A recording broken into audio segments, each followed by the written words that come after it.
Good evening, everyone. My name's Chris Cooper, known as the Channel Guy Trader, and I'm reporting to you live from Wall Street Trading's Miami office down in sunny South Florida. Today's date is Monday, November the 18th, 2013, and here is today's After the Bell Market Summary video brought to you by WallStreetTrading.com. I want to first off by taking a look to see how the indices closed the session out here for the day. The Dow closed up 14 and a quarter, the Nasdaq closed down close to 37 points, and the S&P 500 closed down over 6.5 points. We take a look at the breadth of the markets today. We had 4,003 issues declining on the NYSE, Nasdaq, and the Amex. We had 2,335 issues advancing on the NYSE, Nasdaq, and the Amex. Therefore, breadth was in favor of the bears today, close to a 2-to-1 ratio there.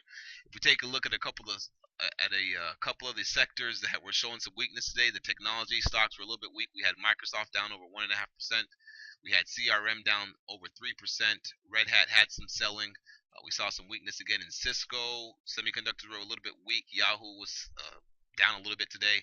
Apple down 1%. And then we had some weakness in the data storage stocks, such as NTAP and WDC. Sprint had a nice little fall through day today, along with the financial stocks. Well, that's just to name one stock there, but Sprint was a nice stock that had a nice fall through action. But another sector that was pretty strong, the financials. JP Morgan up over 1.5%. Bank of America closed the day flat, looks like here. Citigroup, we'll take a look at these charts here shortly. Citigroup made out pretty well. We actually called this one in our chat room, mywallstreettv.com. If you're looking to get involved in some of our intraday action that you can see on our Facebook page and some of the trades that we talk about on Twitter or Stock Twitch to see how we take those trades, make sure you join us in our chat room, mywallstreettv.com. Come check us out. We did see some weakness in the basic materials sector. We saw some strength in some of the industrial stocks, such as Boeing up over 1.5% today. John Deere up 1%. One sector that held up pretty well today again was the home builders, XHB. Some of them sold off for their highs, but Lennar was doing pretty well. KBH, Toll, all those names were up pretty nicely in the morning session. I have not had a chance to look to see how they close the day out. Weakness in the services sector. Visa down over 1%. Saw some weakness in the retail, grocery stores. JCPenney was down over 3.5% today. TJ Maxx was down over 1.5%. So let's go ahead and take a look at the actions here to see what actually took place. One thing to make note of was that the Asian markets were pretty strong overnight. That's why we saw some decent bullish action in some of the names such as Sohu and Baidu. We'll take a look at some of those Asian names as well, since we did sell off the highs in the market here, or we did sell off pretty nice around 230 in the S&P 500. So we'll take a look to see how those names closed out. So let's go ahead and get started here. Starting off with the S&P 500 via the SPY ETF here, closed down 63 cents. Closing at 179.42. You can see down here at the bottom of the screen, volume has been pretty light as we've been getting these little extra momentum days to the top side, which came to a halt today. And you can see volume was pretty low today. If we get some more selling pressure with a higher volume bar for tomorrow, that would be a little bit interesting, because we do have an outside bar today. You can see the body of today's candle overlaps the previous day's candle here from Friday, even if you include the wicks. So this is the outside bar. 177.55 is the support level is the support level. Prior resistance becomes support. So that would be an area to watch if we were to sell back down. Again, we still have these short-term moving averages to use as a gauge for momentum. The 5 and the 8 EMA were still above that, those moving averages, as price action continues to kind of grind higher. Again, even though that came to a halt today, this is just the first day. You can see last week we had that, well, not last week, but the week before last week, we had the big sell day on Thursday, which was followed through by a buy day, and look where that has taken us. We rallied all the way up to these prices where we're at right now. So if we do get some selling pressure below today's lows, or I would say underneath this nice whole number 179, look for some support down around 177.55. It could happen in 2 days, it could happen in 1 day, or it could not happen at all. We could just have a buy bar tomorrow like we did right here. So gotta watch a price action. Just 1 day cannot tell us that the market's gonna come back down and give us that correction that I know a lot of you people out there are looking for. And when it does come, it's definitely going to be nice, but right now we got to play the price action in the chart. And just one single down day right now, we need to see some real heavy selling pressure to kind of get the momentum to the downside, I would say. SPY, take a look at the triple Qs, the NASDAQ 100 ETF. Oh, and real quick, just to take a look at the ES for you guys out there that watch the S&P 500 futures like we do intraday, and we watch the SPY. But the S&P 500 futures, they're still above that rising 5 and 8 EMA as well. And the level you want to watch on that is going to be down here around 1770 if we do pull back from this prior resistance. And now so that could support if we get down there. Back to the NASDAQ though here via the NASDAQ 100 ETF, the triple Q, QQQ. You can see here the triple Q was down 82 cents today. 82 cents today to the downside, down close to 1%, closing at 83.14. You can see it broke out above 83.40 last week Wednesday, but was not able to hold above that level. We closed below it today, so right now in my book this is considered a bull trap above 83.40. So as long as we continue to hold below 83.40, all right, whoever is long above that level, they're going to start getting a little bit antsy to sell their shares if we do get some more selling pressure. So keep an eye on this 83 level. We break below 83, the next support level you want to watch is around right here, prior resistance. We broke past it that day, so now it's support, and that's going to be coming in around let's call it 82.57. Keep an eye on that level tomorrow on the Qs. You can also draw in a nice little trend line from this little pivot low to this little pivot low right here, and then you can watch that trend line. So this is actually going to be an interesting area to watch tomorrow. 82.57. You got double support here from the trend line and from the prior resistance, which is now going to act as support. So if we do come down to that level and we start to see the market hold, we will be looking for some long technology names or long tech stocks or healthcare stocks that trade on the NASDAQ 100 that are showing relative strength, or see which ones bounce off that level with the market if it does bounce. So key level to watch tomorrow on the triple Qs, 82.57.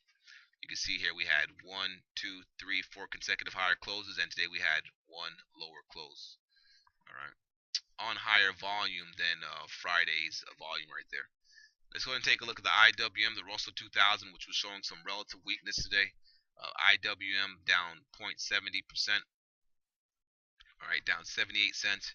You can see how we're chopping around this middle 50% trend line from the big upward channel that I have here drawn out, mapped out for you guys on the screen.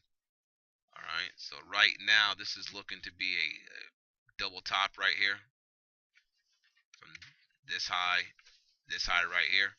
If we can't get back above 111.45 and we break below today's lows, if we can't get back above 111.45 and we break below today's lows, which also was right near last week Thursday's lows, we do think we'll get some selling pressure. And the next level you want to watch, we back down here towards the 109, or say, what level is this right here?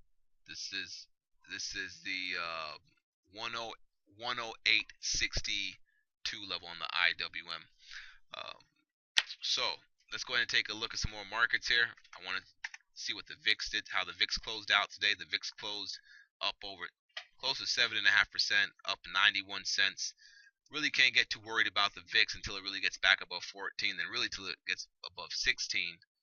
All right, so right now, not too worried about the VIX. You guys see that every time the VIX pops up, it moves right back down. So we're just watching the VIX to kind of get a gauge of if this momentum is going to start kicking into the downside, or if this is just a little correction. Right now, the VIX is telling us that this is really nothing serious, just a little bit selling pressure today. Let's go ahead and take a look at that U.S. dollar. The U.S. dollar was a little bit weak this morning. You can see it was able to close off of its lows, but the U.S. dollar was weak and the euro was strong. We mentioned the fact that if the dollar does not get back above this 81 level, you could look at this as a possible lower pivot high, uptrend line break, and we could expect this thing to come right back down. And when it does come right back down, we want to gauge the stocks that are affected by a weak U.S. dollar, and we want to take a look at the commodity stocks or the commodities themselves, such as crude oil or gold. But right now, the U.S. dollar index has broken its little short-term uptrend, and it is having trouble at this prior support area. We broke through some now resistance, so we'll continue to gauge that. Keep you guys posted. Just make sure you tune into the videos. Take a look at the euro dollar here. The euro dollar was strong this morning, got a little bounce. Still looks pretty good. I want to see the euro dollar get back above this 1.355 level, and see how it trades. See how it trades from there. Let's see. Let's go and take a look at some of the commodities, starting off with crude oil, which did look ripe for a bounce this morning. However, it was not. You can see it was able to gap up a little bit, rally up a little bit, then it closed on its lows. Really can't get bullish on crude at all for a bounce until it gets above 96. It can stabilize above 96. Until then, we have a nice little strong downtrend that's been in place since the beginning of September, and should look for that to continue unless something changes. Now, I'm a little bit surprised in crude oil because if you take a look at my weekly and my monthly chart, crude oil did have a nice little breakout above this 97.51 level from the triangle pattern right here, and you would figure that a commodity that consolidated this long and broke out would actually kind of say maybe hold a high base and try to break out to the top side. However, I guess crude oil is not that much in demand right now. I'm not sure if the economy is slowing or what. I'm not a economist that looks at the numbers like that. I just play the price action and kind of what I know and do some of the reports or whatever. But crude oil, is at maybe a level that we have to watch. You can see it's at right at this key trend line from these little holes, from these little pivot lows right here.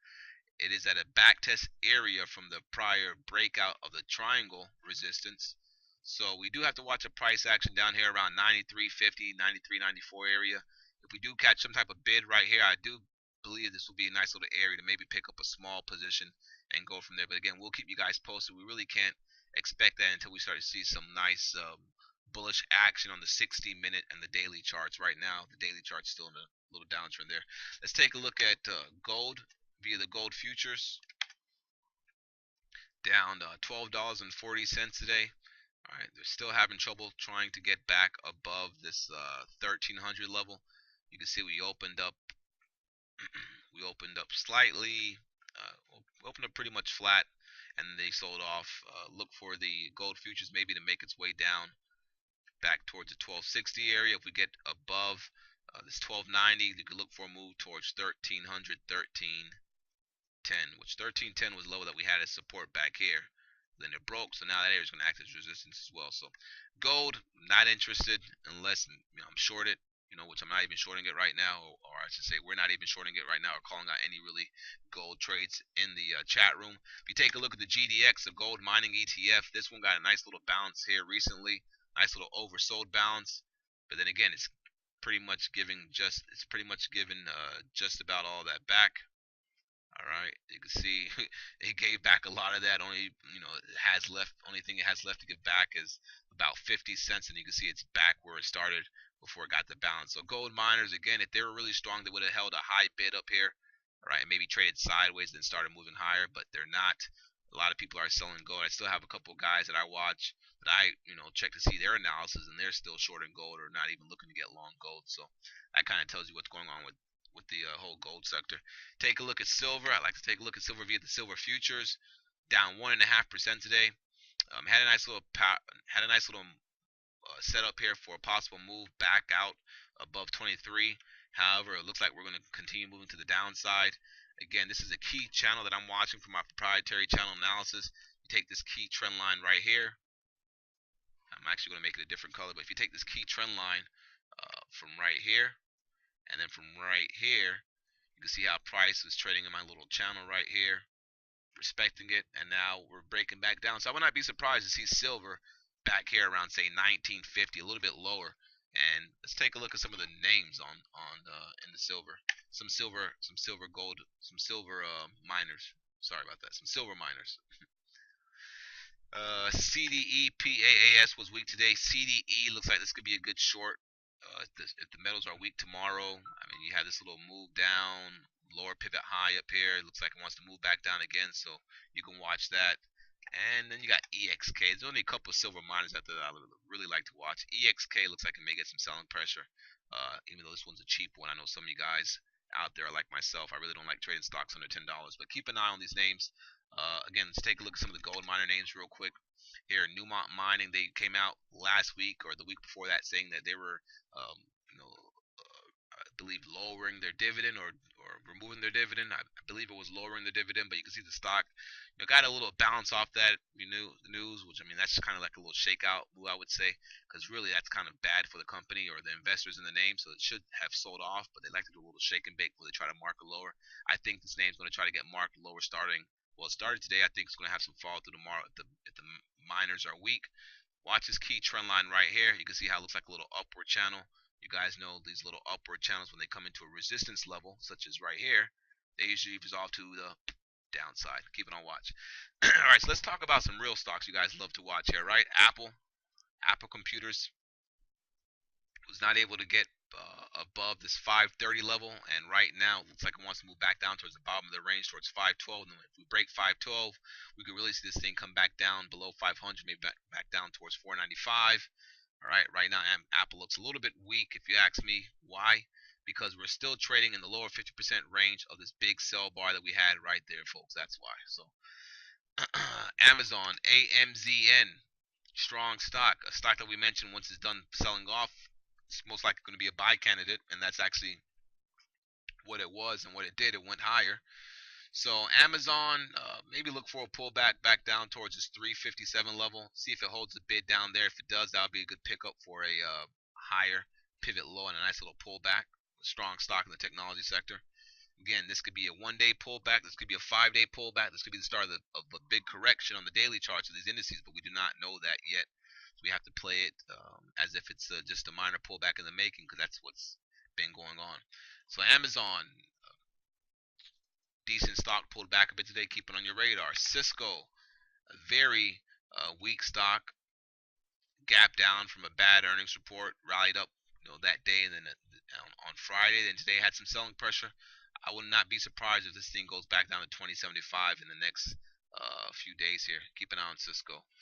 What's that? CRM, all right, Salesforce.com. All right, they had earnings out. Looks to be this morning, or they have earnings out after the bell. Let's see how they traded.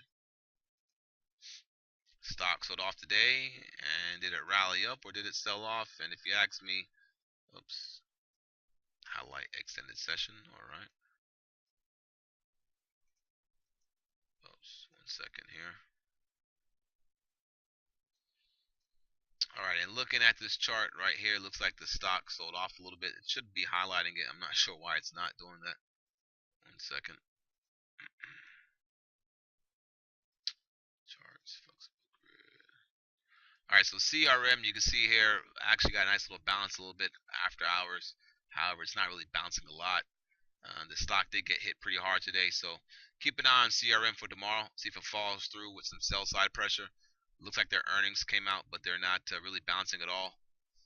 All right, they look like they had a estimate to lose 4 cents, and let's see what they did here. CRM. See, CRM reports 9 cents versus a 9 cents estimate. That's what this thing's saying here on Trade the News. Thinkorswim says they expected them to lose 4 cents. Let's see here, 1.08 billion versus 1.05 billion on the revenue side on the top line. All right, so they came in better than expected on the top line. They raised their forward-year guidance, so the stock's moving up a little bit here after hours, but not really seeing much. On the daily chart, though, it looks pretty good. You have a nice little clean stock and a nice little uptrend. You can draw on some key trend lines right here. So you have like a little upward channel a little bit there. So if it pulls back down to say 52 tomorrow, if they sell it after hours, they sell it pre-market, that would be an area to watch. But we'll see how this one trades tomorrow. We'll definitely be trading this tomorrow in our chat room, so come check us out. So CRM was weak today. If you take a look at the financials, strong sector, Goldman Sachs traded pretty well today. Closed off of its highs. If you guys recall, I've been talking to you guys about the stock and how you can use a 50% trend line of a channel as a gauge. Well, guess what? You can see how that's coming to play.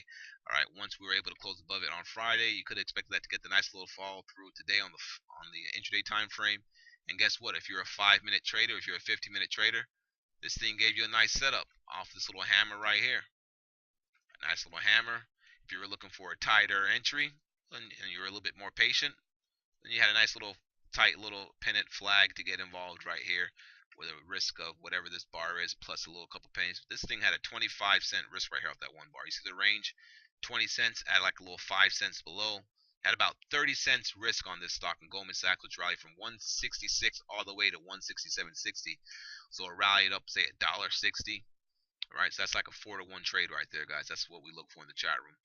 Citigroup was one of the names that we called out today in our chat room for a long. This one was not able to hold its gains for the day, and it actually made like a little doji, which some maybe would even call a gravestone doji, but who cares what the name is? Look what it did. It had a indecision candle. There's a battle going on between the Bulls and the Bears, and nobody won. Closed right where it opened at.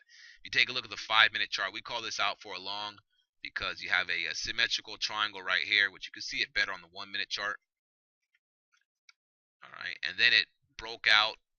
Was not a big momentum move, but then it flagged up again. Then the momentum came in on the second push up.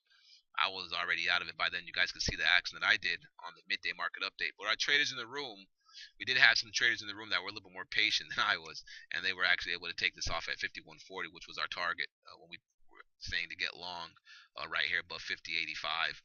Only problem with this, I would say on my end, how I could have traded it much better was been a little bit more patient. Usually, when you have a pattern like this in a strong sector on a strong, decent looking stock with a nice chart, on that first breakout move, you would get a nice little pop up like it happened right here. However, they waited to the next tight consolidation to break it out, and that's what you get. And that's when the real volume came in down there, as you can see at the bottom of the screen.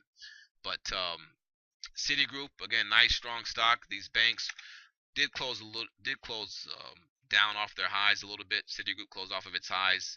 You can see J.P. Morgan held most of its gains for the day. I like that. And these banks still look pretty good, folks. I would definitely keep an eye on them. Wells Fargo, all right, had a nice little day on Friday. Didn't see any fall through today, but as long as it could hold above 43, I'll definitely keep on watching it. The home builders were showing some relative strength this morning.